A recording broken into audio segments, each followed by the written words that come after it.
Judge Malcolm Hayes peers over the rim of his spectacles at Officers Barker and Ritchie from the bench, the same duo who pressed his cheek to pavement last night. "I recognize you both," he says evenly, sliding his glasses aside. "Next time, try checking my bar card before the cuffs." Before we break down this jaw-dropping tangle of power and accountability, drop your city in the comments. Smash like and subscribe if you believe equal treatment shouldn't depend on a badge or a skin tone. Now let's rewind and see how Judge Hayes arrived at this moment of reckoning. Malcolm hadn't expected trouble that Tuesday. At 48, the respected Philadelphia jurist had spent the day at Jefferson Hospital, keeping vigil beside his mother after bypass surgery. Visiting hours had long expired before doctors finally said she was stable and he could leave. Relief mingled with exhaustion as he exhaled. He dressed down for the ward: dark jeans, clean sneakers, a charcoal hoodie instead of his usual courtroom armor. After hours hunched in unforgiving chairs, comfort beat couture. His BMW needed fuel, so he pulled into the Sunoco, just off Roosevelt Boulevard, in Abington Township's mostly white sprawl, thinking only of rest. There'd been chatter about a rash of convenience store robberies nearby, but Malcolm barely registered it as he slid his card into pump 3. Hard fluorescent bars carved knife-edged shadows across the nearly empty lot. Fuel flowed. His mind drifted to his mother's pulse, the monitor's beeps, the sterile smell. That's when he noticed the cruiser circling the station's perimeter like a slow hunting fin. Officers Cole Barker and Ryan Ritchie, white, early 30s, close-cropped hair, faces set to permanent scowl, had ridden together nearly 3 years. Department brass loved their proactivity. Community members had filed complaints. Internal review had dismissed them. Barker nudged Ritchie, chin-tipping toward Malcolm. "Matches the description from last week's Wawa hit." Ritchie squinted. "Black male, medium build, hood up. Could be him." The description could have fit half the city, but that didn't slow them. They nosed the patrol car behind Malcolm's BMW, boxing him in as they approached. Malcolm had heard this scene retold countless times from the bench. Vague suspect, thin pretext, hands drifting near holsters. Now the script advanced toward him. He steadied his breath and kept his voice even. "Evening, officers," he said, returning the nozzle and clicking his gas cap. "Is there a problem tonight?" Barker planted himself wide. "We've had reports of suspicious activity in this area." The statement, absurd while Malcolm visibly pumped gas, was a tried opening gambit. "Just fueling up," Malcolm replied. "Leaving the hospital. My mother's recovering from surgery." "Let me see ID," Barker said, skipping past the explanation without acknowledgement. "May I ask why?" Malcolm kept eye contact. Barker's jaw settled. "You match a recent robbery suspect." "Beyond black male, what exactly is that description?" Malcolm asked. Irritation flashed. Ritchie stepped in. "Sir, comply now." Knowing the danger and the law, Malcolm narrated, "I'm reaching for my wallet. I'm Judge Malcolm Hayes." Barker chuckled. "Sure you are, and I'm the commissioner." Before Malcolm could retrieve the leather fold, Barker seized his arm and slammed him into the BMW's flank. Metal chilled his cheek. "What are you doing?" "This is unnecessary." Barker twisted his arms behind him. Ritchie hovered, palm resting on his weapon, body taut. "Stop resisting," Barker barked, a scripted cue. "I'm not resisting," Malcolm said, teeth tight as the cuffs bit. "My judicial ID is in my wallet." "We'll check it downtown," Ritchie said, already pawing through Malcolm's pockets without consent.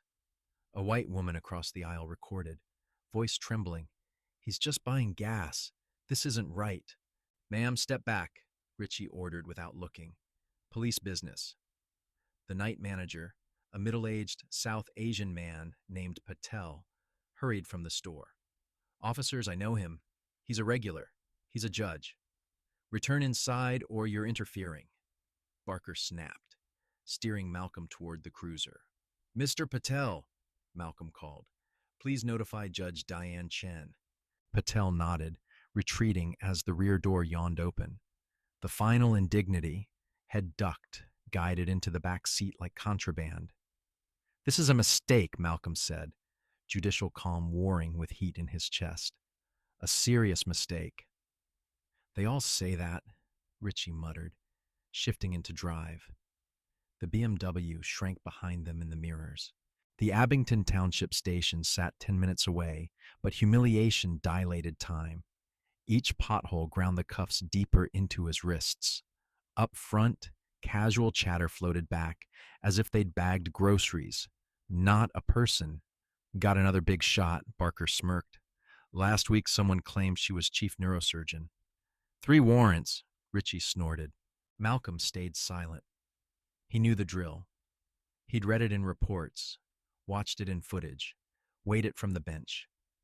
Reason didn't matter during the ride. The station, a squat brick box, glowed under harsher fluorescence designed to scrub away dignity. They parked near the rear, where cameras and humanity seldom intruded. Pulled from the car, Malcolm straightened, refusing to shrink. The booking desk thrummed with mechanized indifference. A heavy-set sergeant with thinned hair didn't glance up. Gas station loiterer matching Wawa suspect, Barker announced, giving Malcolm a little shove. Claims he's a judge. Paper shufflers nearby snickered. The sergeant finally scanned Malcolm. Then his screen. Name, he droned. Malcolm Hayes, Malcolm replied, voice carrying courtroom timbre. I'm a judge of the Philadelphia Court of Common Pleas. I want my phone call now. The sergeant's face didn't change. Empty your pockets. Malcolm held still. I'd like to make my call first. That is my right. Irritation prickled the room. The sergeant stood. Look, this goes smoother if you cooperate. Empty your pockets. Prince next. Then maybe your call. Malcolm noted the tactic. Stall the call. Delay verification. Control the narrative. I can't empty my pockets while restrained, he said evenly. And I know my rights. Barker removed the cuffs with theatrical impatience. Happy? Barker sneered. Now empty 'em. Relief tingled as the steel fell away, overshadowed by humiliation's weight. Malcolm placed items on the counter. Wallet, keys, phone, hospital receipt, a half-finished roll of mints. The sergeant opened the wallet, glanced at the driver's license, flicked through cards, barely registering the state-sealed judicial identification. Belt and shoes, the sergeant said, setting the wallet aside. Malcolm complied, cold seeping through socks. Each layer removed sheared another slice of personhood. He thought of defendants who'd stood here, without his knowledge, connections, or institutional fluency, stripped by a machine that called itself process. How many had never had anyone witness the erosion? A younger officer entered, coffee in hand. He looked once, then twice. Judge Hayes. The room paused. Malcolm recognized the face, but not the name. Yes, officer. Jackson, sir. Darrell Jackson. You lectured at the academy. Constitutional rights during arrests. He darted glances at his peers. Is everything in order here? The sergeant stiffened, recalibrating. You know him, Jackson? Yes, sir. He's a judge, Jackson said carefully. The sergeant peered again at the wallet, this time focusing on the gold seal and signature. His expression blanched a shade. Jackson leaned in and whispered something clipped. The sergeant dialed an extension. Captain, you need to come down to booking now. Within minutes, the atmosphere flipped. Captain William Prescott, tall, salt and pepper hair, posture honed by podiums, swept in, took one look, and went pale behind the polish. Judge Hayes, he said, voice suddenly syrupy. A terrible misunderstanding. Indeed, Malcolm replied, steady. A misunderstanding of the Fourth Amendment, procedure, and basic respect for human dignity. The captain's smile tightened. Let's return your belongings. Coffee? Perhaps my office? No, Malcolm said. I'd prefer proper procedure. I'm entitled to a phone call. Of course, Prescott gushed. Use my private line. The booking phone will be fine, Malcolm said. I wouldn't want special treatment. The point landed. The room shifted. As Malcolm stepped to the phone, Barker and Ritchie disappeared into the captain's office. Through glass, Malcolm saw flurries of hands, defensive stances, faces setting like wet concrete. Narratives were being assembled. He dialed not a defense attorney, but Judge Diane Chen, who handled police misconduct matters and recounted the essentials, measured, precise. Whispers spidered across the bullpen. The sergeant who'd skimmed past the judicial ID now hammered notes into a report like his job depended on the commas. In the captain's office, voices rose and hands carved the air. Ritchie gestured. Barker folded his arms. Prescott pinched the bridge of his nose, phone wedged shoulder high. By the time Malcolm hung up, his belt and shoes had reappeared, his belongings gathered in a plastic bag. Prescott emerged, smile rebooted, but eyes strained. Judge Hayes, I apologize. Officers Barker and Ritchie have been vigilant amid recent robberies. Vigilance doesn't excuse violations, Malcolm said. A match requires more than blackmail. A younger officer approached the booking counter, cradling a paper cup. He glanced up, blinked, then straightened. Judge Hayes. The room stilled. Malcolm recognized the face from somewhere he couldn't place. Yes, officer. Jackson, sir, Darrell Jackson. You lectured on constitutional arrests at the academy. His eyes flicked nervously toward colleagues. Everything proper here? The sergeant's posture shifted, annoyance shading into caution. You know him, Jackson. Yes, Sergeant. He's unquestionably a sitting judge, Jackson answered. The sergeant picked up the wallet again, squinting at the embossed seal he'd glossed. Color leaked from his cheeks. Jackson leaned in, whispering something short and precise. The sergeant grabbed the phone. Captain, booking, immediate. Minutes later, Captain William Prescott swept in, tall, silvering hair, broadcast polish. One look at Malcolm and the varnish cracked. Judge Hayes, he announced, tone dripping courtesy. This appears to be a terrible misunderstanding. Yes, Malcolm replied, calm as steel, a misunderstanding of constitutional limits, procedure, and basic human dignity. Prescott's smile shrank, but stayed pinned. Let's return your property, Prescott said. Coffee? Perhaps my office? No, Malcolm answered evenly. We'll honor procedure. I'd like my phone call. Prescott bobbed. Of course. You may use my private... The booking phone suffices, Malcolm said. I'd hate to invite special treatment. The room absorbed the line. Posture and tone subtly recalibrated. As Malcolm dialed Judge Diane Chen, who handled police misconduct matters, Barker and Ritchie vanished into the captain's glass-walled office. Inside, hands carved the air, jaws locked, brows knit. Out on the floor, whispers spidered. The sergeant, newly diligent, hammered keystrokes, the record suddenly a life raft. Malcolm recited details to Chen, deliberate and spare. He finished the call as an evidence bag thumped onto the counter. Belt and shoes returned, wallet atop the pile. Prescott emerged wearing a strained grin.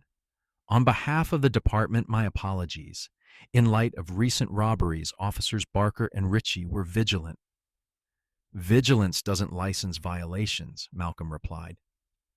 A black male is not probable cause. Prescott's smile tightened. Split-second decisions, unfortunate optics. Decisions have consequences, Malcolm said. I won't sign statements or waivers. Ensure a factual report is filed, unaltered. Before the captain could parry, Officer Jackson cleared his throat. Sir, your vehicle remains at the Sunoco. I can drive you back. Integrity, young and careful, steadied the room's sway. On the sidewalk, Malcolm's phone buzzed like a hive. The gas station video had already hit social feeds, comments flaring, captions blunt. By morning, everyone would know. Barker and Ritchie, still unaware of the full arc, had kicked off a chain whose end they couldn't see. Malcolm exhaled. "Thank you, Officer Jackson. I'll take that ride." They drove in terse quiet. Streetlights strobed the dashboard. Jackson's hands were careful on the wheel, knuckles pale. "Sir," he ventured, "your lecture? You said rights don't vanish with inconvenience." Malcolm watched the blur of row houses. "They don't, but systems sometimes pretend they do." Jackson nodded once, jaw working. The Sunico canopy crept into view. Jackson idled near pump 3. Malcolm's BMW waited, chastened under cold lights. "I appreciate your professionalism," Malcolm said. "Do your paperwork the right way." Jackson dipped his head. "Yes, Your Honor."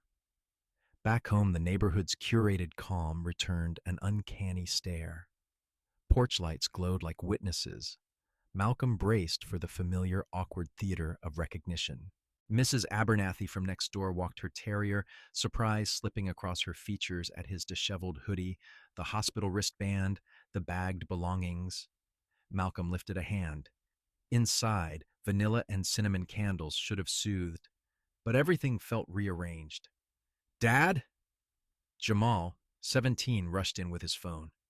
Zora, 14, hovered behind, eyes wide, jaw clenched. "We saw the video," Jamal said, anger hanging on every syllable. Zora's gaze scanned his wrists. "Are you okay?" "Physically, yes," Malcolm answered. Vanessa, his wife, a litigator with a laser for nonsense, appeared. Concerned fighting strategist's focus. "Injured?" "Bruised, not broken." The television rolled silent. Chiron, Philadelphia. Judge detained at gas station. Camera phone grain. Outrage captions. "I can file for emergency injunctive relief in the morning," Vanessa said, already plotting. "Civil rights suit by noon. I'll call Marisol at the ACLU." Malcolm shook his head. "Not yet." Vanessa's eyebrows climbed. "They assaulted a sitting judge. The public's galvanized tonight." "I have another approach," Malcolm said.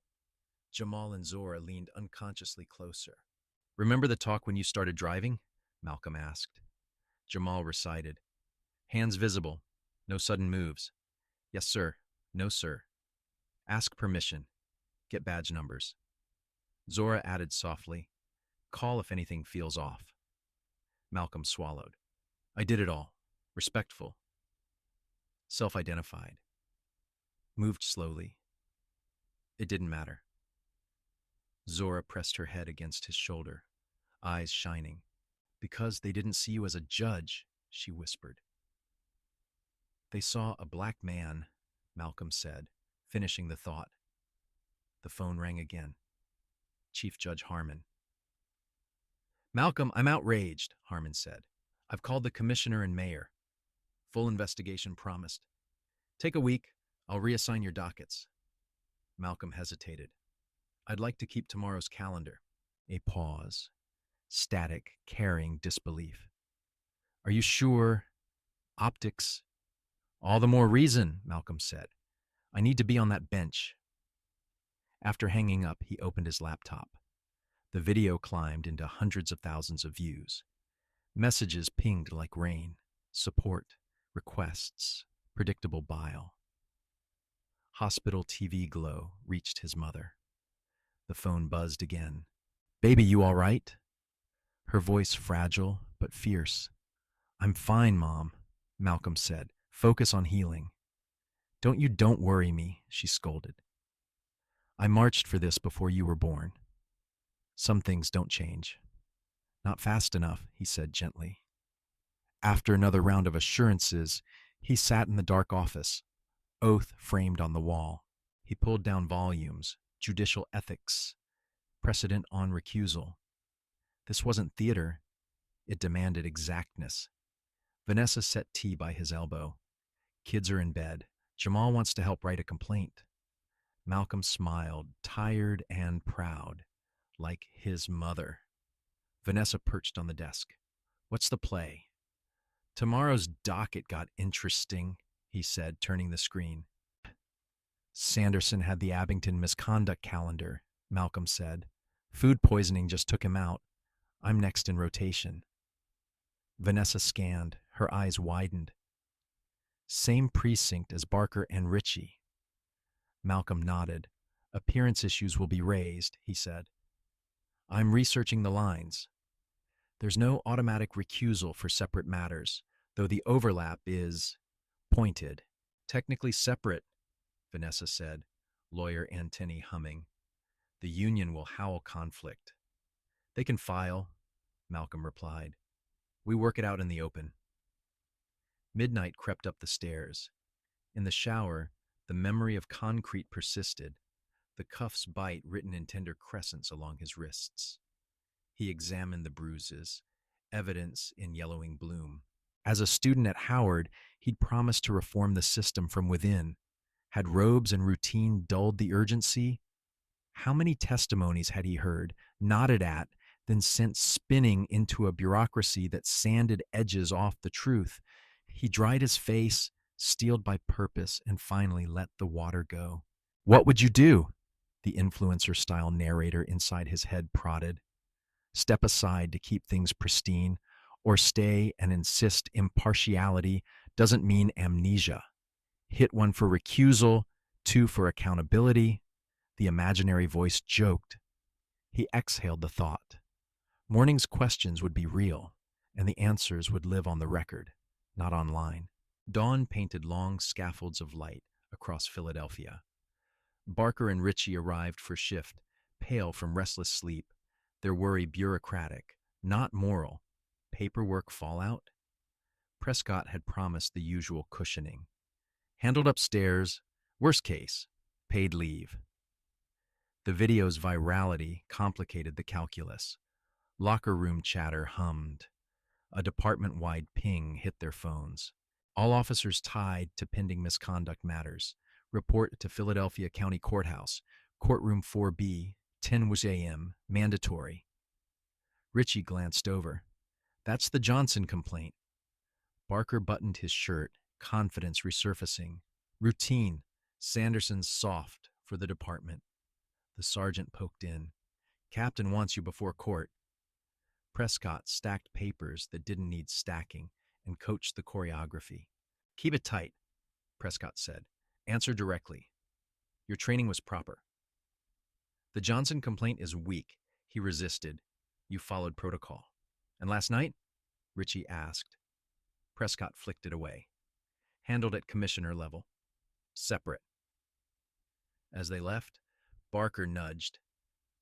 Maybe we'll run into Judge Hayes filing his fantasy complaint. They chuckled, insulated by habit. Across town, Malcolm entered through the judge's entrance. Security officers he'd known for years were conspicuously gentle.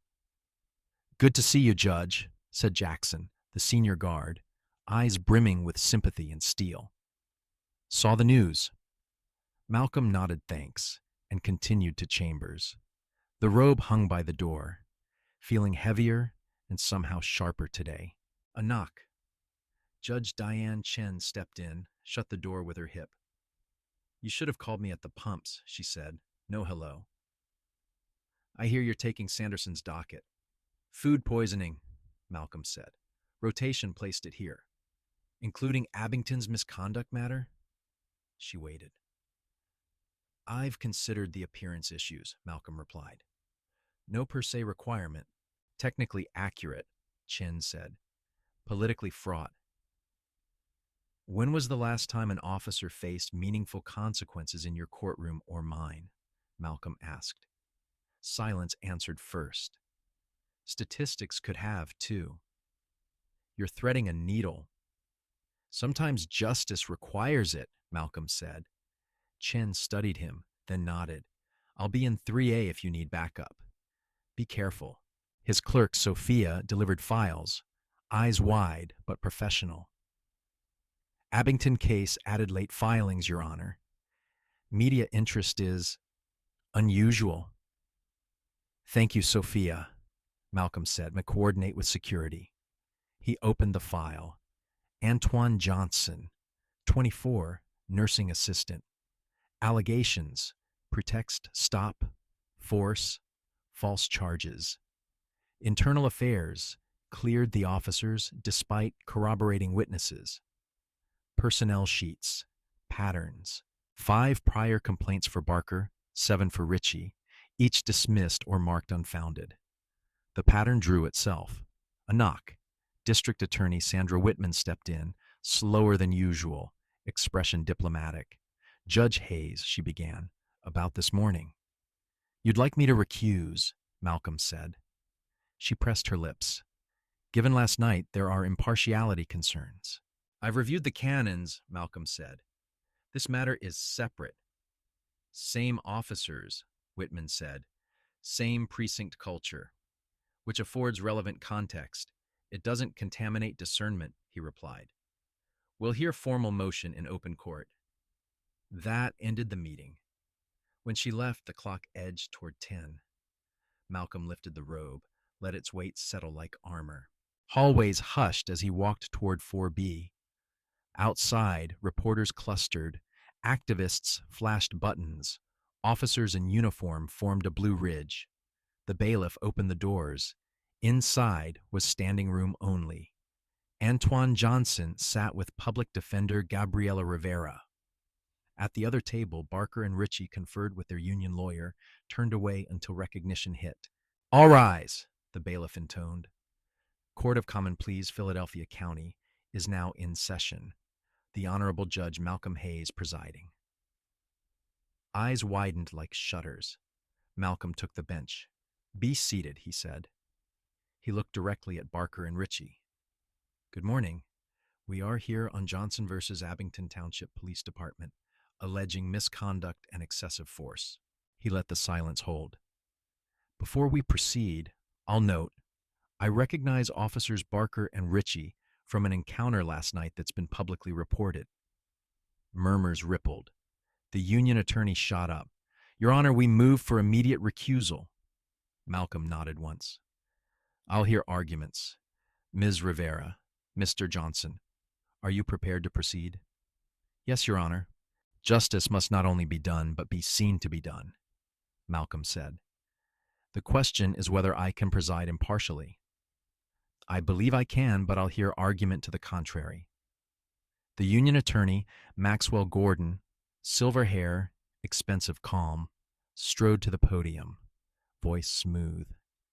Judicial Canon 3 compels recusal, where impartiality can reasonably be questioned.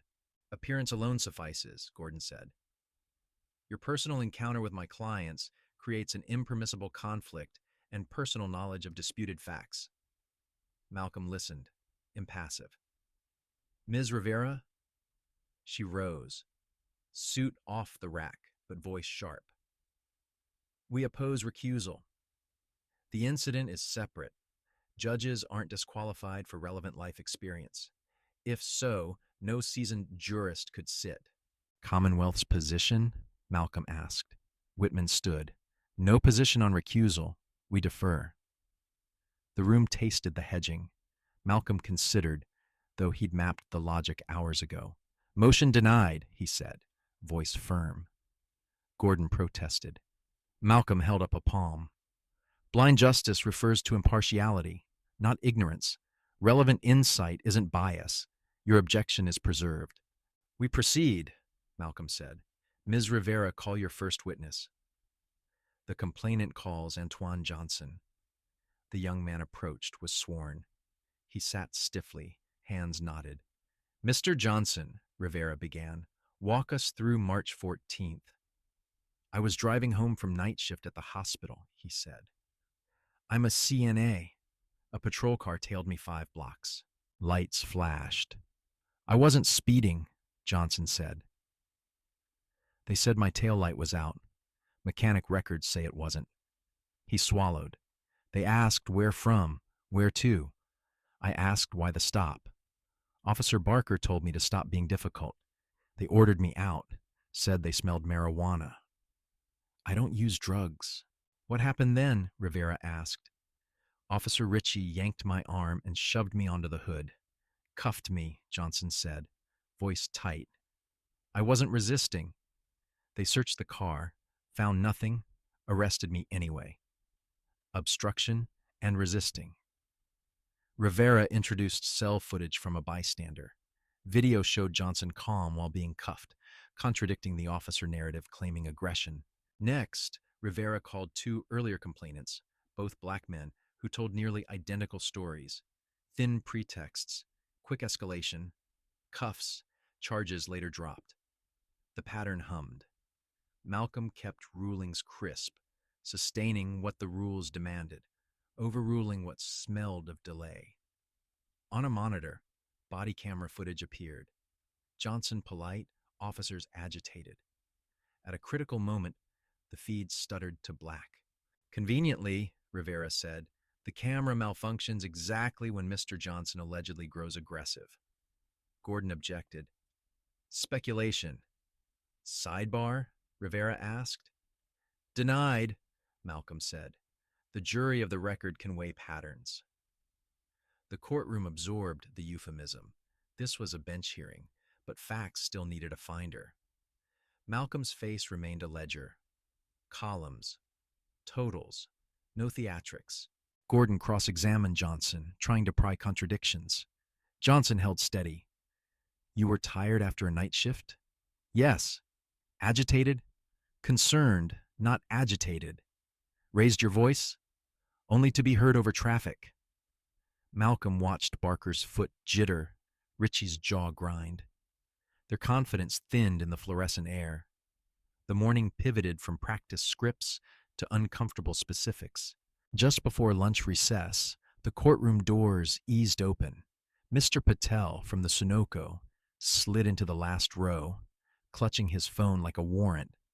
During the break, he approached Rivera, whispering, thumbs tapping. She nodded, eyes brightening with the spark of corroboration. When court reconvened, she rose. Your Honor, we have a supplemental witness. Proceed, Malcolm said. We call Raj Patel. Patel approached, nervous but resolute. He swore in, knuckles pale around the rail. Mr. Patel, Rivera began. Do officers Barker and Ritchie frequent your station? Nightly, he said. Often. Have you observed interactions? Yes, he wet his lips. They question black and brown customers, young men especially, asking why they're there. It's a gas station, Patel added, bewilderment shading his vowels. They're buying gas. Gordon shot up. Objection, anecdotal, irrelevant character evidence. Malcolm leaned slightly forward. I'll hear it for limited purpose. Contextual practice evidence, subject to weight, not admissibility as propensity. Keep to observations, Mr. Patel. Dates, times, specifics where possible. Counsel, proceed. The gallery stilled, every ear tilted forward. Patel scrolled. March 3rd, 11:18 p.m. They boxed in a young man at Pump 6, hands on belts. February 27th. Stopped two teenagers for loitering, paid cash. Left quickly. January 14th. Questioned a nurse in scrubs, said she matched a description. I keep security footage. Rivera's eyebrows lifted. You've retained that footage? Clips, Patel said. Store cloud. Gordon objected again. Foundation. You can test it on cross, Malcolm said. Ms. Rivera? Rivera marked exhibits, moved to admit logs. Malcolm admitted them for limited context. The station's fluorescent wash, the repeated choreography, the same squared shoulders. Screens told a tale, words couldn't soften. Barker avoided the monitors. Ritchie's ears flushed red, then redder. Whitman rose, cautious. Your Honor, for clarity, the Commonwealth isn't prosecuting the complainant here. We're determining departmental discipline. Malcolm nodded. Understood. The standard and remedy differ from criminal culpability, but credibility weighs across forums. He turned to the witness. Mr. Patel, did you observe these officers the night Mr. Johnson was arrested? Patel nodded.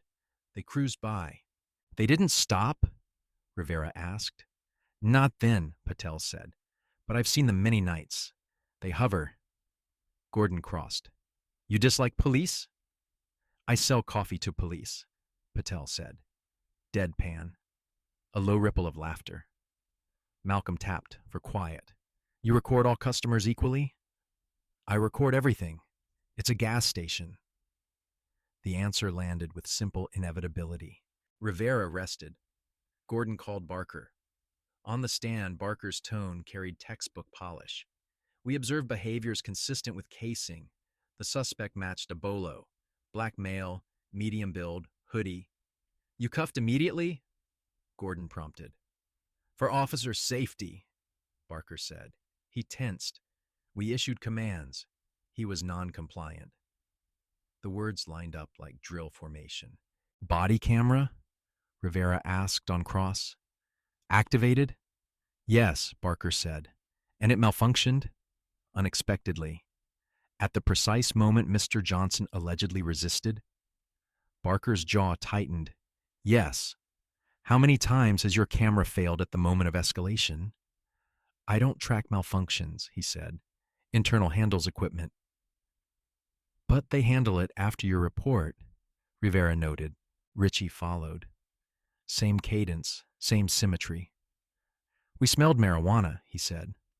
Probable cause. Lab results? Rivera asked. None were taken, Ritchie admitted. So the odor vanished between the scene and the station. Silence stretched. We made good faith decisions, he said finally. Malcolm's pen moved only to mark page numbers and exhibit tabs, poker-faced. Malcolm asked a single clarifying question.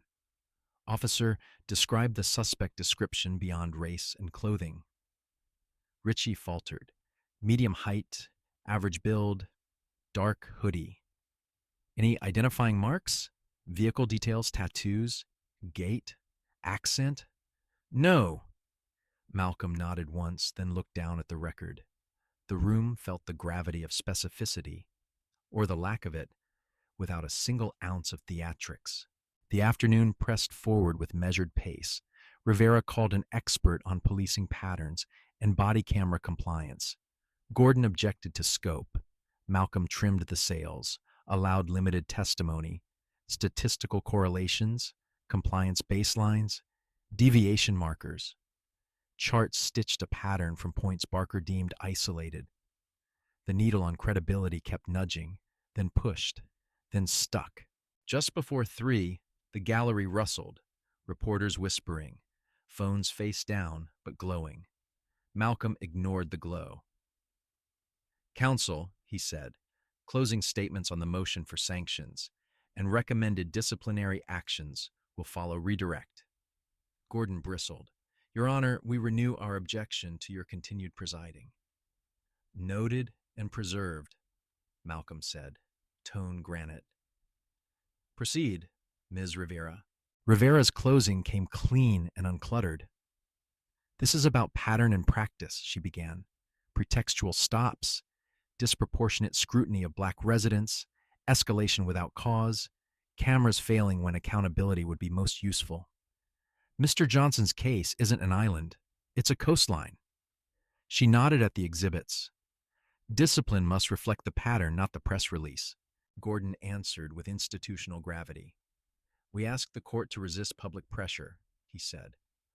Officers made split-second decisions in dangerous conditions.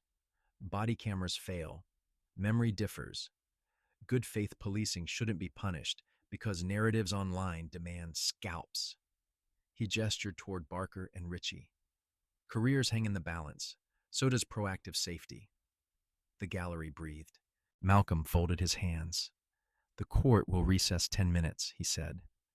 I'll return with findings on credibility, policy compliance, and recommended discipline.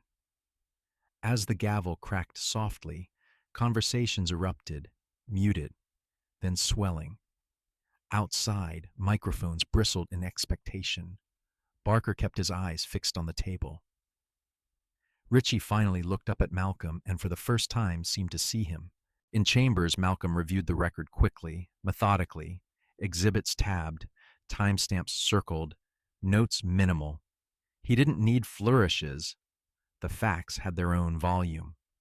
He traced the line from vague description to hard cuffs, from odor to no test, from resistance to video of compliance, from malfunction to habit. Then he returned to the bench. All rise. Malcolm sat. Be seated, he said, voice measured. The court issues findings. He began with Johnson's testimony. Credible, consistent, corroborated by third-party video. He addressed the body camera gap, consistent with a documented pattern of failure at critical moments in this precinct's recordings. He outlined the pretext, thin, uncorroborated, racially generalized. The logic built, brick by brick. Therefore, Malcolm said, the court sustains the misconduct complaint. A ripple moved through the room. The court recommends immediate suspension pending departmental review, mandatory retraining on bias, stop protocols, and body camera policy, and referral to the State Oversight Commission for independent evaluation. The court further directs preservation of all relevant footage and logs for external audit. Gordon launched to his feet. We object to the scope. Preserved, Malcolm said. You may petition for review. He turned to Johnson. Mr. Johnson, your criminal charges are recommended for withdrawal. Counsel may coordinate with the clerk. To Whitman, Commonwealth? We'll proceed accordingly, she said, careful as walking through glass. The gallery exhaled, some in relief, some in fury. Barker's face was stone. Beneath it, the edges crumbled. Ritchie stared at the seal above Malcolm's head, as if justice were a physical thing that might look back. Outside, reporters shifted weight toward doors, scenting a statement.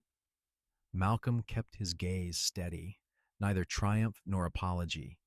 Only the ledger's cool sum total said aloud. Gordon requested a stay.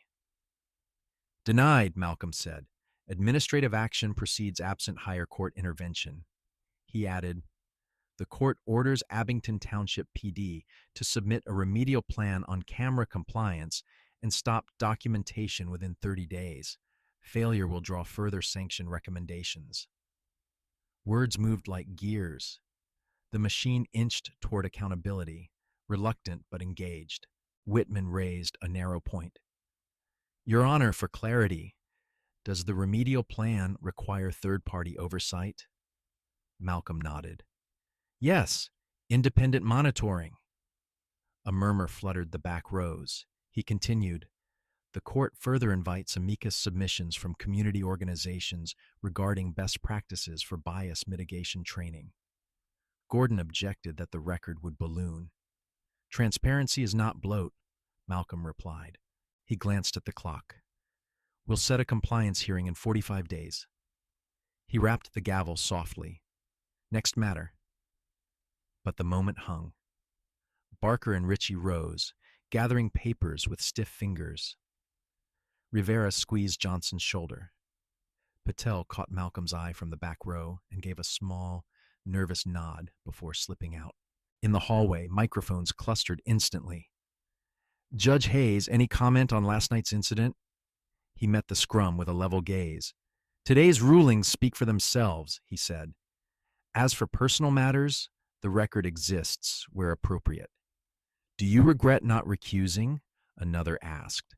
Impartiality isn't ignorance, Malcolm said, then turned toward Chambers, leaving noise behind. Back inside, Chen knocked once and stepped in. You threaded it, she said softly. We'll see how it holds on appeal, Malcolm answered. She grinned wryly. You know they're drafting filings already. I'd be surprised if they weren't, he said, but the pattern is the pattern. Chen's eyes flicked to the bruises and softened. Document those, she said. Vanessa already did, he replied. Of course she did. They shared a quick, weary smile. Malcolm turned to his clerk. Sophia, circulate the remedial plan order and compliance schedule. Yes, Your Honor. Outside, chants began to braid, some praising, some accusing. The city sang its discordant chorus, as it always did after a reckoning.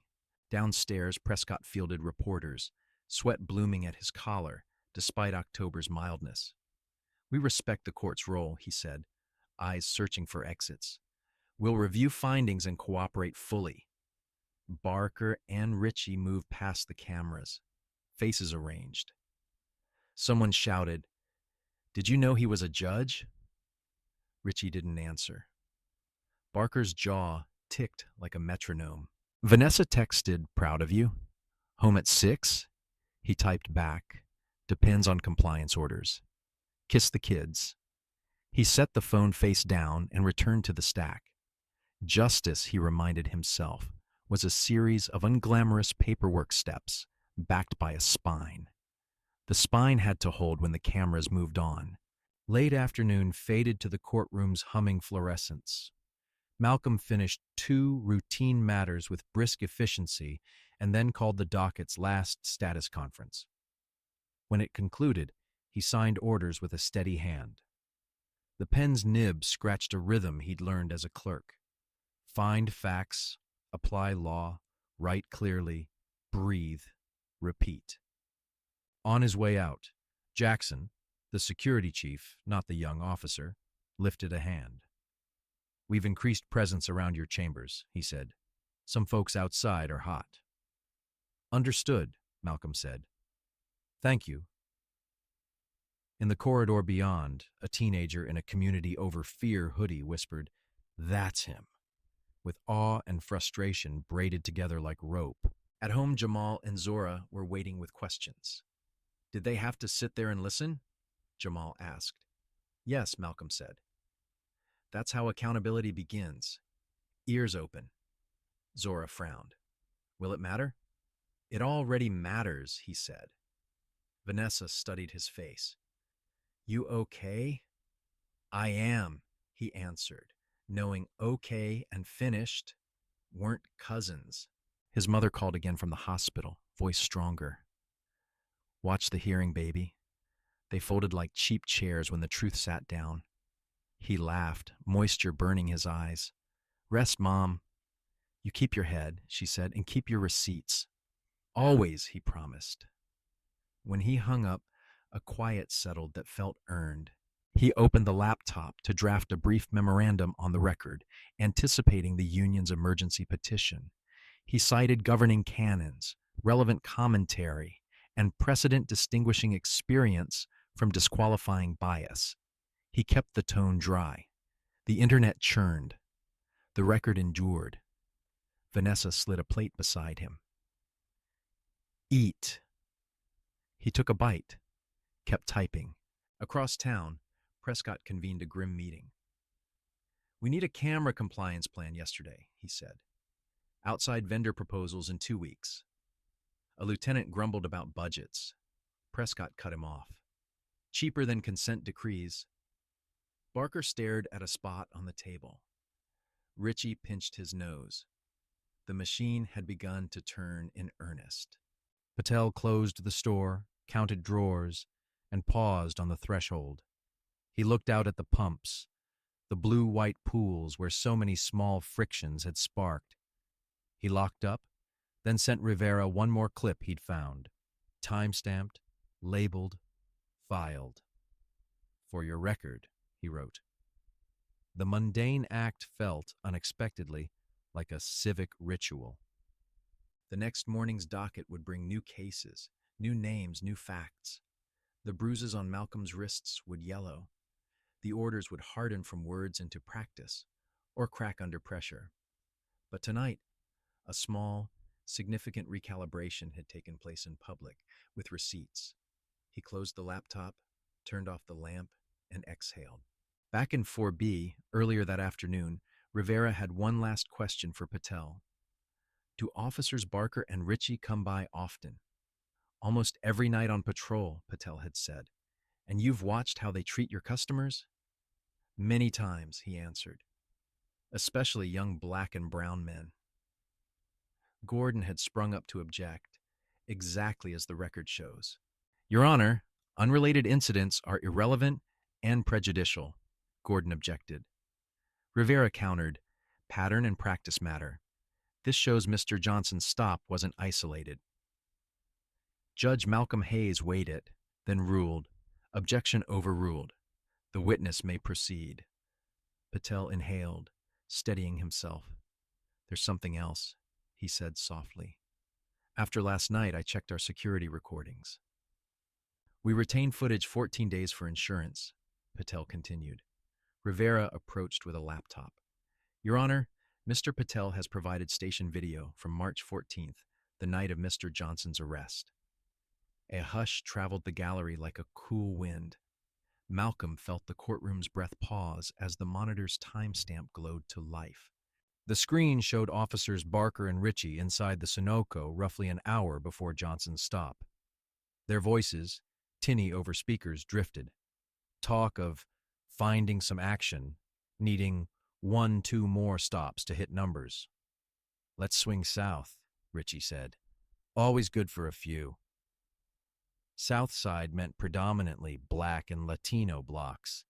Gordon leapt up. Objection, surprise evidence. Rivera replied, Mr. Patel came forward today. Defense had ample opportunity to subpoena footage along the route. Malcolm measured the equities. Admitted conditionally. Mr. Gordon may review and challenge. On screen, casual strategizing about stop counts pinged through the room, puncturing the myth of neutral policing with clinical precision. As the video rolled, Barker stared at the wood grain, jaw set. Ritchie whispered urgently to counsel, face draining.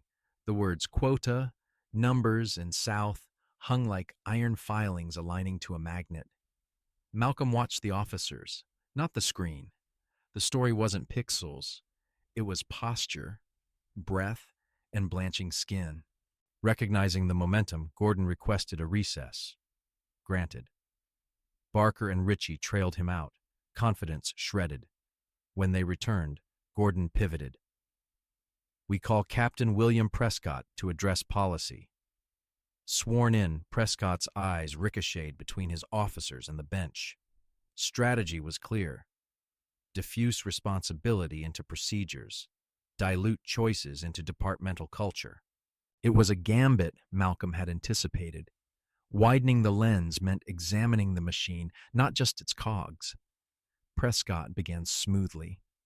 27 years on, academy curricula, de-escalation modules, laminated cards reciting constitutional baselines.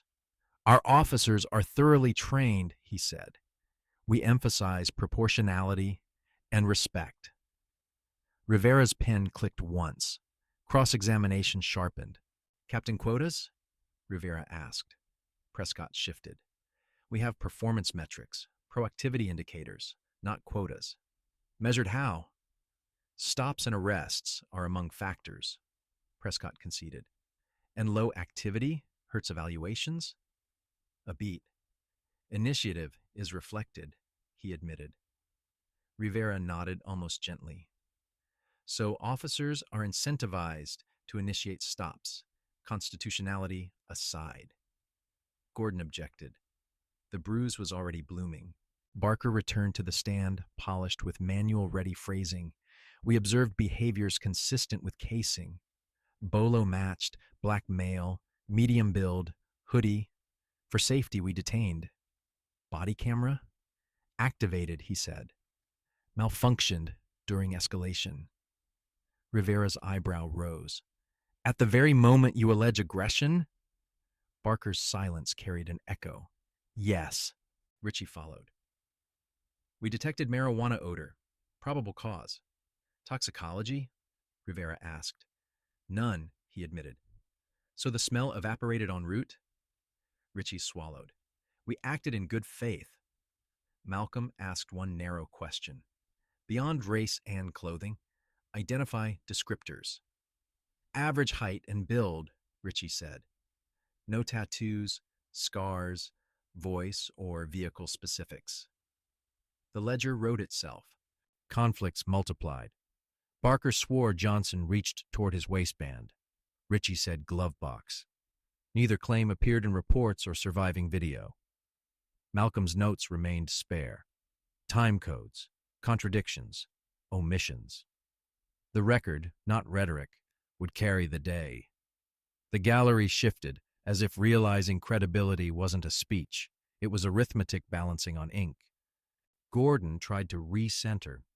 Split-second decisions in fluid environments. Rivera countered with policy excerpts, audit gaps, and compliance failures. Where the department measures volume, it neglects validity, she said. Body cam failures crest precisely at accountability's edge. Malcolm trimmed excess, letting facts do the freight. The narrative tightened until breathing got hard. Officer Brennan, Malcolm said, using the old name before correcting himself. Officer Barker, taillight? Out, Barker insisted. Mechanic verified lights as functional next morning, Malcolm noted. Explanation? Must have been fixed, Barker said weakly. Malcolm's pen flicked. And demeanor? Video shows Mr. Johnson calm. He turned aggressive after the malfunction, Barker said. The courtroom absorbed the convenience. Richie's edges frayed. When Rivera pressed on quota chatter, he fumbled. It's just how we talk, morale stuff. So, no intention to meet numbers with stops? Rivera asked. It's complicated. There's pressure. From whom? Supervision. Culture, he muttered, eyes flicking to Prescott. A hairline crack widened. The facade began to carry daylight. During a recess, a young officer approached Rivera and whispered. When court resumed, she called, Officer Darrell Jackson. The same officer who'd recognized Malcolm in booking took the stand, nerves visible. 14 months on, he said. Training? Officially, reasonable suspicion standards. Unofficially, he exhaled. We're told to be vigilant in certain neighborhoods. How are those areas defined? Rivera asked. Jackson's voice dipped. South and east, mostly minority. Reasonable suspicion specifics? We got them in slides, yes, Jackson said. But seniors say some behaviors are suspicious, context meaning race and geography. Malcolm kept his face a chalkboard, offering only the clean space for chalk to squeak truth. Be precise, Rivera said. Jackson looked at Malcolm, then the room. We were told a black man in a nice car in a white neighborhood equals suspicious. A young black male in a hoodie equals suspicious. Furtive movements can be broad. Gordon objected. Malcolm overruled. Direct experience is admissible. Continue, officer. Barker and Richie are labeled productive, Jackson continued, because they make lots of stops and arrests, mainly minorities. A ripple moved through uniforms.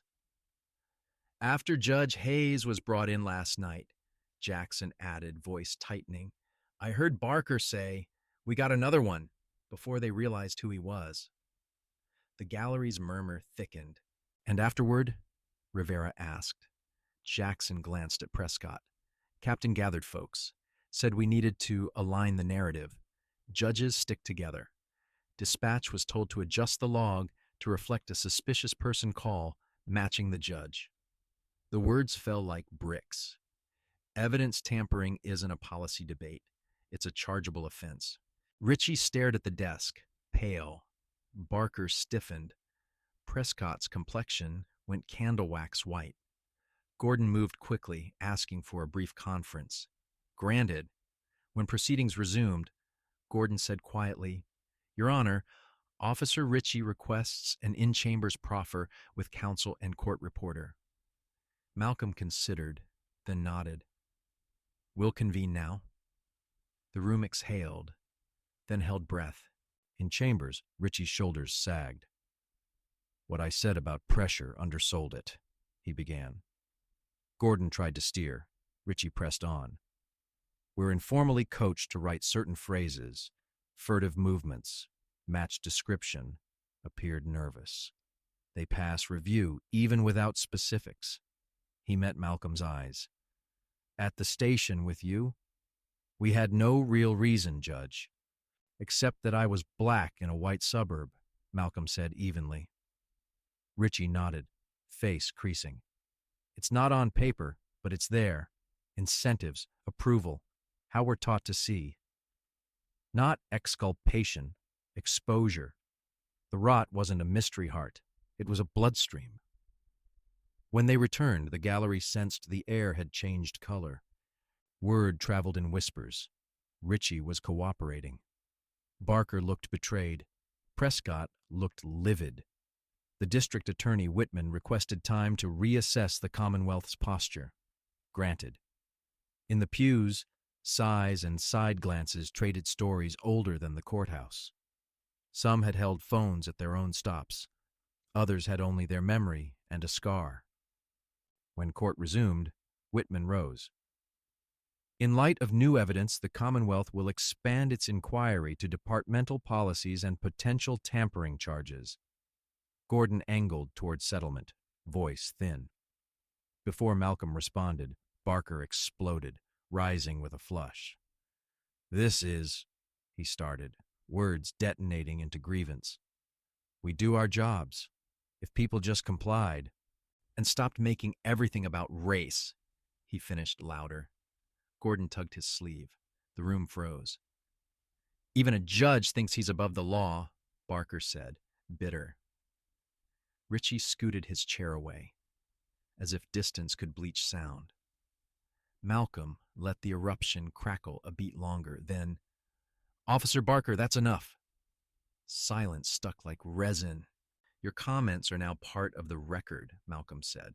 Reporter, ensure every word is transcribed. Barker's face collapsed inward, recognizing permanence. People show themselves under pressure, Malcolm added. Thank you for your candor.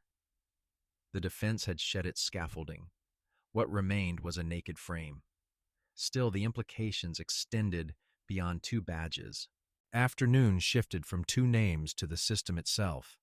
Gordon protested scope. This is one complaint, not a referendum. When individual conduct reflects institutional patterns, Malcolm said, the court must examine those patterns. The public interest requires nothing less. Rivera moved quickly, calling prior complainants whose stories matched in tone, detail, and accumulated bruise. Numbers joined narratives. In predominantly white zones, officers required specific articulable facts. In minority neighborhoods, high crime area sufficed as a talisman. Stops of Black and Latino residents ran 5 times the rate of whites. Promotions favored officers with high stop counts. Data refused to blush. It simply held up a mirror without tilting. Experts explained how words like furtive functioned as camouflage, linguistically neutral, operationally racialized. Dr. Elena Simmons, criminal justice professor, distilled it. These terms launder bias. They survive appellate scrutiny while targeting familiar bodies. Cameras clicked. National outlets appeared at the doors. The case was no longer local news. It had become a civic X-ray. Police Commissioner Frank Hargrove slipped into a back row, then stepped forward, seeking an off-record sidebar. Malcolm declined. Any input should be on the record. Hargrove took the stand. We categorically reject profiling, he said. Policy forbids race as a factor. Rivera held spreadsheets like translations. Then explain these disparities. His answers wilted under controlled comparisons. Outside, signs lifted. Justice for all. End racial profiling. Inside, the mayor and council sent notes requesting meetings. Malcolm replied with a single principle: everything on the record. Vanessa and the kids slipped into the back row. He spotted them and felt both steel and softness. Family as anchor, audience, and unignorably human reason. Officer Jackson returned with fresh weight. After I testified, others approached me, he said. They'll speak if protected. An ethical thicket followed. They weren't parties, but truth demanded listening. After argument, Malcolm ruled. Sealed testimony under provisional whistleblower protections, identities masked until safeguards formalized. Gordon protested. Overruled, Malcolm said. Truth isn't a luxury item.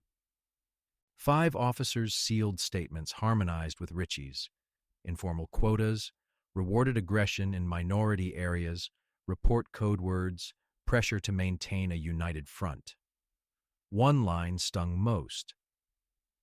Use matched description and furtive movements, and it'll hold, even without concrete detail. The pattern wasn't coincidence. It was curriculum. The room felt colder. Paper trails arrived. Evaluations waiting stop volume. Arrest counts. Initiative tallies. No metric for constitutional compliance. No regular audits for accuracy. Prescott recalled, admitted assumptions. We presume officers follow the law. Malcolm wrote, no verification. Presumption had grown into policy. Policy had calcified into injury. The ledger kept widening its margins for names. Whitman's discomfort became official. Your Honor, she said, the Commonwealth needs time to review processes for officer testimony and evidence chain integrity. That request wasn't trivial. It implied re-scrutinizing the scaffolding of countless cases. Consequences reached beyond this courtroom's wood and brass, out into arraignments, plea sheets, and mugshots with brittle smiles. Sensing collapse, Gordon offered a narrow concession. Acknowledge mistakes in Johnson's case. Revise procedures prospectively. It landed like a bandage on a compound fracture. Malcolm addressed the room. We've heard more than individual error. We've seen structural issues implicating constitutional guarantees. Tomorrow would bring remedies, individual and institutional. Today had already pulled the veil. As people stood to leave, Malcolm saw Anthony Johnson with his family, shoulders straighter, eyes clearer. A young man drawn into a labyrinth, just wanting dignity, now at the center of something larger than any defendant's docket number. Barker and Ritchie exited separately. One looked relieved to speak. The other looked scorched. Malcolm remained, annotating his notes, sketching orders in the margins, suspensions, retraining, independent monitoring, metrics re-engineered, audits, retroactive case review. Questions loomed. Scope, enforceability, appellate posture. But a path existed. He closed the file softly, aware the weight wasn't paper. It was accumulated breath, recorded pain, and the mathematics of fairness. Morning arrived to fuller crowds and sharper microphones. Justice for Judge Hayes. Reform Abington PD. Equal protection now. He entered through chambers, bypassing the lens but not the moment.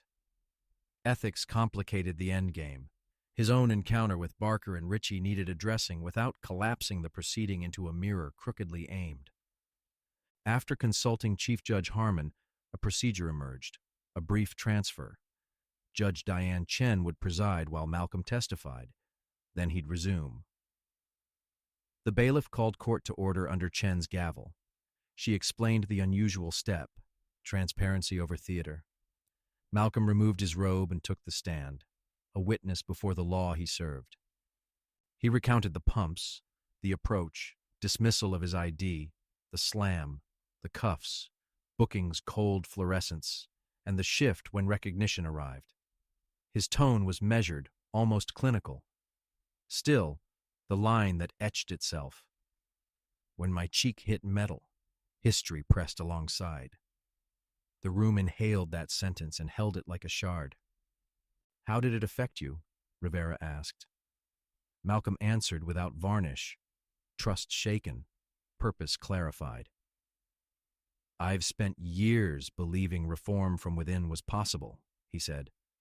Experiencing the failure personally didn't end that belief. It made the mandate urgent. Gordon's cross was perfunctory, procedure not substance. He knew the ground where he'd sink. When testimony ended, Malcolm stepped back to chambers.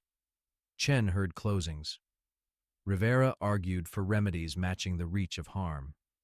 Gordon clung to isolated incidents, a phrase now orphaned in evidence. The baton returned. Malcolm took the bench. "The posture is unusual," he said, "but recusal now would dodge accountability, not defend propriety." Barker stood unexpectedly.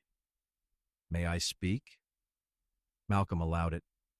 Barker's tone was quieter, stumbling. 11 years on, family of cops. I thought I was doing what I'd been taught." He looked at the seal, then Malcolm. "At the pumps, I didn't see a judge. I saw a threat. That's how I was trained." "I'm responsible," he said, "but it's bigger than me. It's the way we're rewarded for certain policing. Not absolution. An opening." Malcolm nodded once, no commentary. The decision felt heavier for acknowledging a human pivot.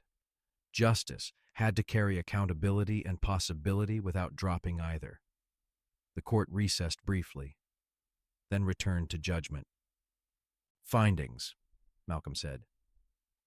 Officers Barker and Ritchie violated Mr. Johnson's constitutional rights through racial profiling and excessive force. Evidence demonstrates departmental patterns and practices. The room stilled. "Remedies must address individual acts and systemic architecture." He began with suspensions, unpaid, 6 months, mandatory retraining on constitutional stops and implicit bias, fitness hearings before any return. He turned to the department. Mandatory body cameras incapable of manual deactivation. Automatic upload. Civilian review portal. Performance metrics revised to prioritize constitutional compliance, de-escalation, and community engagement. Independent auditor for 12 months, extendable. A civilian oversight board with meaningful authority, including members from impacted neighborhoods. Words gathered into a blueprint. "Mr. Johnson is entitled to compensation for unlawful detention and rights violations, amount to be determined," Malcolm said. Finally, this court orders a review of the past 3 years of arrests, where initial stops cited vague criteria, matched description, furtive movements, high crime area, with corrective action as warranted. The room's reactions braided hope with worry. Some officials paled at the scale. Some residents leaned forward as if gravity lightened. Anthony Johnson dabbed tears, relief and vindication flickering in one gesture. Ritchie looked hollowed, yet oddly relieved. Barker grappled with a dawning map of consequences. Malcolm closed with a principle. Accountability births reform. Reform requires transformation of policies and perception. He rapped the gavel. Hearing adjourned. The ripples began immediately. Press scrums swelled, phones lit, sidebars bloomed. Malcolm gathered his files, caught Johnson's gaze across the room. Their nod traded a compact. Humiliation converted to leverage for change. It wouldn't fix everything. It could fix something. In justice work, something mattered. 6 months later, the community center overflowed. Judge Malcolm Hayes, now chairing the Police Accountability Commission, addressed a packed hall, uniforms beside activists, merchants beside students. "Task forces often fade," he said. This one didn't, because the work wasn't paper, it was practice. Behind him, slides showed reforms planted and sprouting. Body cams now locked on during encounters.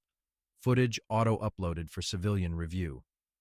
Stop data published monthly, disaggregated and mapped. Evaluations no longer rewarded volume. They credited constitutional compliance, de-escalation, community ties. "Discretionary stops down 40%, Malcolm said. Crime stable or down across categories. Less suspicion, no spike in harm, an argument in numbers. Front row, Officer Darrell Jackson, now leading community relations. Behind him, Officer Ryan Ritchie, back from suspension, mentoring recruits on lawful stops. Some skepticism remained. Trust rebuilds slower than policy updates. In back, Officer Cole Barker sat quiet, working through retraining's hard mirror. Transformation wasn't a montage. It was stubborn, uneven, lived. We implemented court-ordered reforms and added more, Malcolm said. Training now explains not just what, but why. Policy drafts include community voices, and crucially, officers feel safe to report problems. He introduced panelists, including Anthony Johnson, who'd used settlement funds to study criminal justice. I wanted acknowledgement, Johnson said. Now we build prevention. The changes cut down to muscle memory. The Sunoco, where everything began, hosted monthly dialogue circles. Mr. Patel poured coffee like a ritual. A small plaque near Pump 3 read, "From Incident to Initiative." People didn't pretend a sign fixed history. It simply anchored the story to a place that sold gasoline and grace. At home, Jamal's anger had rerouted into policy. He joined a youth council advising on training scenarios, writing scripts that didn't end with cuffs. Law school tempted him. So did public service in uniform, newly imagined. Both are paths to reform, Malcolm told him. Pick the one that keeps your compass true. The most important shifts aren't always countable, Malcolm told the room. They're the small interactions. A stop where rights are explained, a question asked as help, not demand. He described last week at the same pumps. A rookie introduced himself to a stranded teen, asked permission, offered assistance. Nothing cinematic, precisely the point. The work wasn't finished. Some officers pined for the old metrics. Some residents refused to be charmed by charts. Neighboring jurisdictions watched warily. Transformation is a process, Malcolm said. Our character is measured by how we face flaws and keep facing them. The audience, diverse and tired and hopeful, nodded like a choir. Later, Malcolm fueled up at that same canopy. A young black man eyed a patrol car through the glass. Vigilance lived in his shoulders. When an officer emerged and nodded respectfully, no hand near holster, the young man's posture eased a notch. Malcolm and he exchanged a small look. Not victory, not surrender. Progress, a half inch at a time. Driving home, he considered the arc, a bruise, a bench, an order, a commission. Systems don't repent. People inside them can reform. Perfection was a myth. Better was a duty. He could live with that. He could fight for it. The night air through the cracked window felt like cautious gratitude. Back at the courthouse months earlier, Chen had presided as Malcolm testified to preserve propriety. Now that careful architecture paid dividends. Appellate filings came. So did affirmances. The remedial orders withstood early challenges. The Oversight Board published its first report, with dense prose, plain charts, and the kind of footnotes that make culture shift. In one appendix, body cam uptime touched 97%. Another mapped stops against neighborhood demographics, the disparities narrowing. This is what accountability looks like, Malcolm told the commission. Not gotchas, guardrails. He thought of Barker, the outburst and later apology, and Ritchie, the confession that didn't erase harm but energized correction. People were messy. Policy mustn't be. Some asked if Ritchie came forward to save himself or from conscience. Malcolm's answer quietly was both. Motives complex, outcomes measurable. He repeated the line he'd told himself on the hardest nights: hold people to account, leave room for return. It wasn't leniency. It was strategy, a community-minded calculus against pure retribution's gravity. He visited the academy. Write reports like an appellate panel will read them, he told recruits. If your suspicion can't be articulated, it isn't reasonable. He erased furtive from a whiteboard with a flourish. Describe facts, not vibes. Jackson demoed a model stop. Richie narrated mistakes he'd made. Roomful of pens scratched faster. Prescott stood in the back, more listener than talker now. Afterward, he approached Malcolm. "We're trying," he said. "Keep trying," Malcolm answered. "And measure. Policy without measurement is aspiration. Measurement without consequences is theater." The department had learned to pair both. It hurt sometimes. It helped always. The calculus felt increasingly non-negotiable. The oversight board fielded complaints through a redesigned portal. Anonymous tips, officer reports, citizen uploads, triaged and tracked. Transparency pages showed cases opened, closed, sustained, reformed. It wasn't a win column, it was a weather report. People checked it the way they checked rain, not to celebrate, to plan, to carry umbrellas when needed. Council held hearings on expanding the model countywide. Neighboring departments sent delegations. Some eyes rolled, some took notes furiously. Mr. Patel testified from behind his counter apron. "I sell fuel and coffee," he said, "but I hold receipts." Laughter broke tension. Truth sometimes needed a grin to travel farther without losing heat. Anthony Johnson spoke, too. "Recognition matters," he said. "So do changes that keep another version of me from standing here." He described studying case law late into nights, finding language for what had happened. "The law is a living thing," he said. "We feed it by insisting it protect the living." The mayor asked Malcolm for a private debrief. He insisted on a public workshop instead. "The record made us honest last time," he said. They sketched a regional data consortium, shared metrics, shared audits, shared best practices, which felt both bureaucratic and brave. Culture shifts by inches and infrastructure. Inches require cement, not just speeches. Barker requested a meeting. In a quiet room, he said, "I'm trying to unlearn." Malcolm listened, offered reading, pointed to mentors unafraid of hard mirrors. "Accountability isn't a single day," Malcolm said. "It's a daily verb." Barker nodded, eyes rimmed. "I can live with verbs," he said. It wasn't absolution, it was grammar. Richie started a lunchtime circle for rookies. "What I wish I'd known."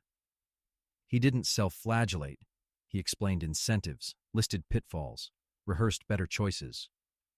"Describe facts," he repeated. "Respect consent. If you can't articulate it, you don't have it." Young officers asked sharp questions. The room's silence for once wasn't defensiveness. It was absorption. Whitman formed a conviction review unit to re-examine cases built on suspect stops. It wasn't popular in certain precinct lounges. It freed 3 people in month 1.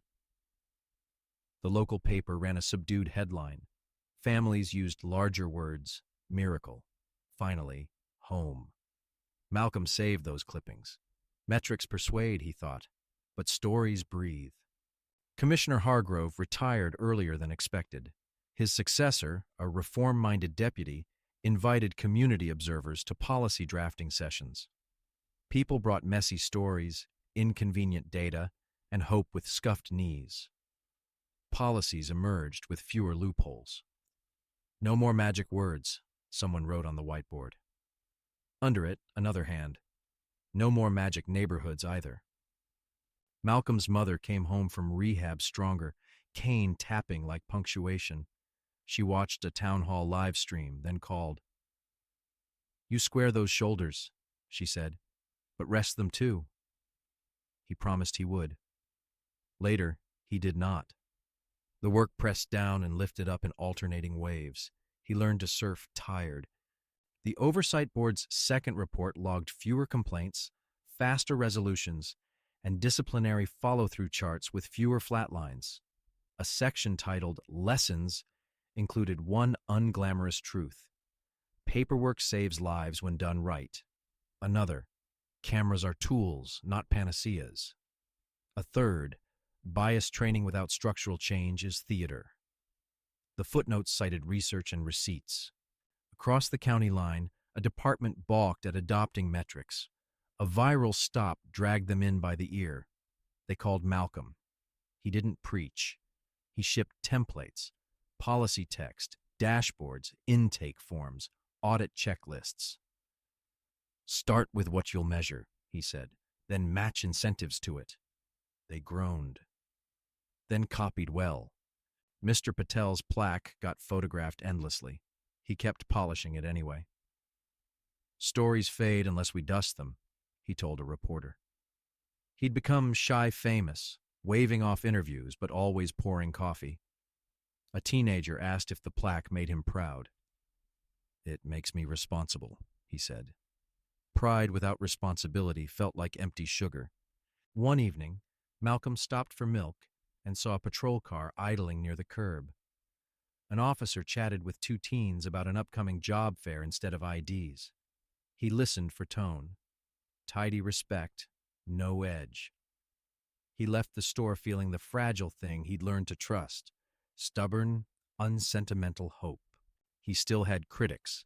Some said he'd gone soft. Others said he'd gone too hard. Both can be true when you measure from different edges.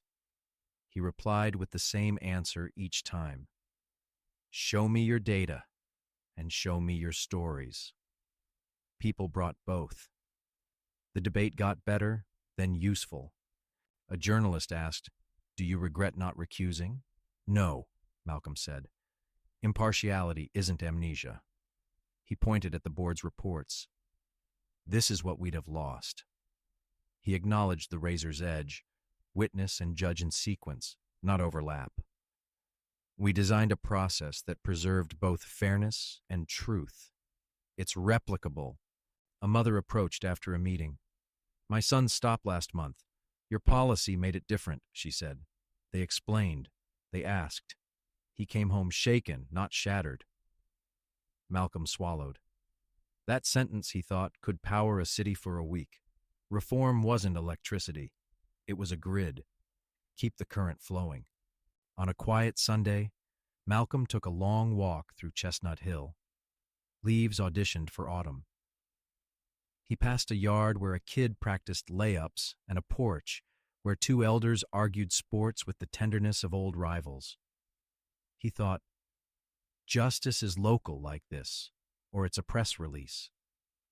Commission meetings sometimes bogged down. Someone would filibuster with civility. Someone else would confuse anecdotes for universals. Malcolm deployed a trick: empty chair for the absent citizen, the person not in the room who'd bear the policy's weight. It changed the temperature. Rooms get braver when reminded who isn't present. He taught a seminar at the law school, Remedies as Design. Students drafted oversight mechanisms unlike museum pieces: responsive, iterative, measured. He told them about verbs over nouns, about refusing to confuse a policy with its implementation, and about budgets as moral documents. Several left wanting clerkships. One applied to the academy.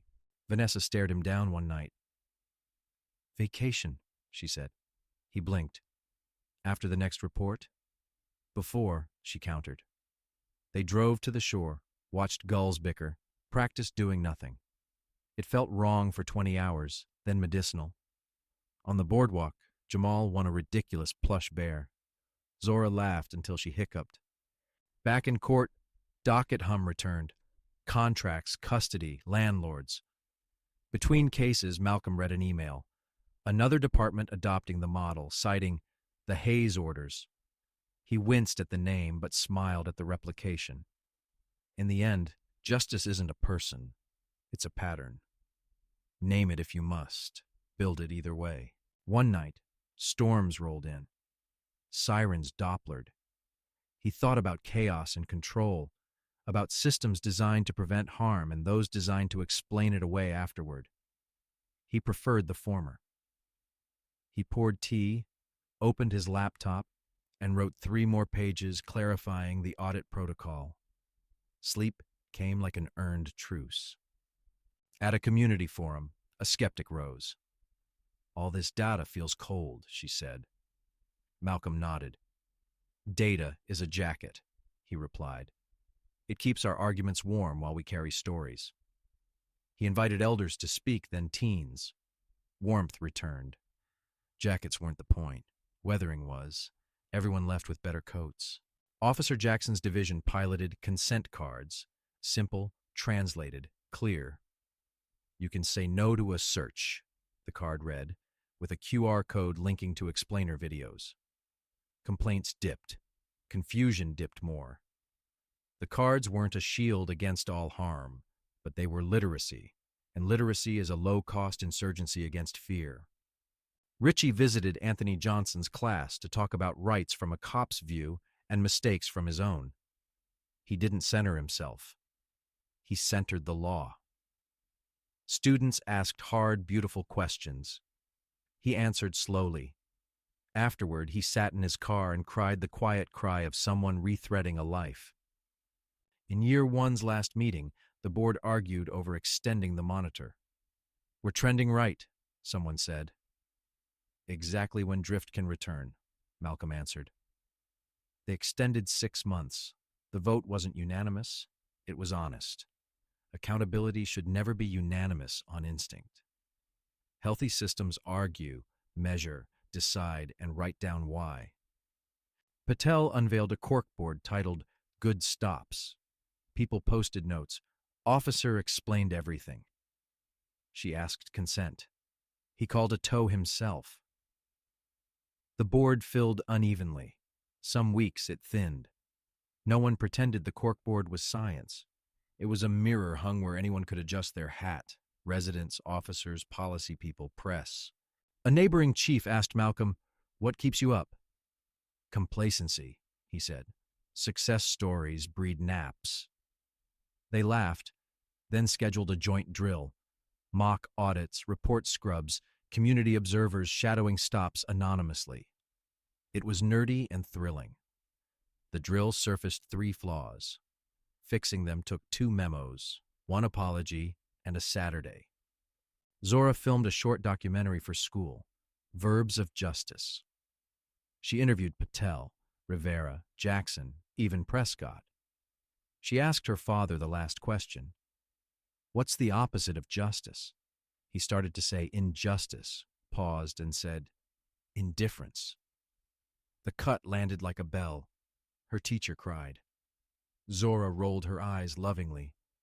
A grant funded a regional training lab with scenario rooms, body cam simulators, and a community feedback wall where participants rated interactions. New recruits learned a muscle memory script: explain, ask, listen, document. A grizzled sergeant scoffed, then aced the module. "I just pretended my daughter was on the sidewalk," he said, shrugging. Some nights, Malcolm still dreamed about the metal against his cheek and woke tasting old fear. He'd pad downstairs, pour water, and read a page from Baldwin or a consent decree. Then he'd open a draft order and clean a sentence until it shone. Language, too, could be a body camera. He spoke at a conference. Someone asked if policing can be redeemed. "Not as myth," he said, "as practice." He sketched a triangle: law, incentives, culture. "Align them," he said, "and add sunlight." In the lobby, a young officer said, "I joined because of this. I want to do it right." Months after the plaque went up, a storm knocked out half the station's lights. Patel kept 1 pump open under a portable lamp. An officer helped direct traffic. A teen handed out umbrellas. Someone joked, "Community policing, literal edition." They laughed under rain they couldn't stop, only organize around. It felt accurate. In chambers, Malcolm kept the original motion denying recusal clipped inside his desk. It wasn't a trophy. It was a reminder that decisions are doors. Walk through them, and you commit to the rooms beyond. The dust, the drafting, the lights you have to replace, the arguments about paint colors, the rent. He drove past the courthouse, now mundane again in the best way. Two public defenders smoked under an awning, swapping war stories with affection for their clients that sounded like family. "Keep fighting," he muttered through the window. A green light blinked permission. He turned left toward home, chasing a thin stripe of dusk. He checked the portal. A sustained complaint, a dismissed one with explanation, a policy update flagged effective immediately. It looked like a city breathing. Reform wasn't a headline anymore. It was boring on purpose. Forms signed, trainings attended, cameras charged, reports filed, lives unruined. He closed the laptop and let quiet stand. Do you think changes like these are possible inside existing systems? Or do you believe in more radical redesigns? Type it out. The conversation is the work. Like and share if this story pushed you to rethink routine stops. Algorithms notice when you help hard stories travel. That's how practical hope spreads its wings. What began at a gas pump became a living syllabus. Accountability, then repair, metrics, then meaning, punishment for harm done, then scaffolding to prevent it. Malcolm never mistook motion for progress, but he learned to count progress without apologizing for it. The work asked for humility, stamina, receipts, and neighbors. There's a question he returned to. When authority harms, who heals? The answer never fit on a single bench, badge, or ordinance. It sprawled. Families, clerks, editors, captains, counselors, cashiers, even offenders sometimes, after confession and consequence. Justice was a crowd scene with close-ups. He loved directing without being the star. If you've witnessed or endured profiling, you know the ache of powerless clarity. If you've worn the badge and felt trapped by broken incentives, you know another ache. Both can be addressed by design and courage. Drop your thoughts below. Tell us what works where you live. We read every comment. Tap like if Brennan's outburst shocked you, if Richie's turn complicated your certainties, if Patel's quiet receipts reminded you that ordinary people hold extraordinary keys. Subscribe for more stories that refuse to choose between truth and usefulness. We bring narratives that challenge, instruct, and equip, because feelings without tools are storms. Share this with someone certain nothing can change. Show them the board's reports, the consent cards, the corkboard notes, the unremarkable stops that ended in thank yous. None of it erases harm. All of it prevents new harm. That's not nice to have. That's survival with dignity. That's what we're building together. Thank you for staying with this story of bruises documented, orders drafted, policies rewritten, and neighbors refusing indifference. Remember, justice isn't a destination, it's a daily verb. Keep speaking up, measuring honestly, correcting quickly, and insisting on sunlight. Until next time, stay safe, stay thoughtful, and keep pushing power toward fairness. Lesson 1. Justice must be proved, not presumed. If you've lived long enough to remember black and white TV and front-page headlines from the 60s, you know this truth. Justice doesn't run on autopilot. Judge Malcolm Hayes learned it the hard way, cheek pressed to cold metal at a suburban gas pump, credentials ignored, dignity stripped. Many of you marched, prayed, and voted, so scenes like that would end. Yet here we are, reminded that a badge without accountability can still turn routine into risk. The takeaway for elders who've seen a few cycles: keep receipts, dates, names, videos, written complaints. Justice in America isn't assumed. It's documented, layered, and insisted upon. Lesson 2. Courage works best in company. Real change rarely comes from one voice shouting into the wind.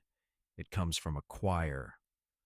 In this story, the clerk with the shaky phone, the station owner with cloud footage, the rookie willing to tell the truth under oath, all stood shoulder to shoulder.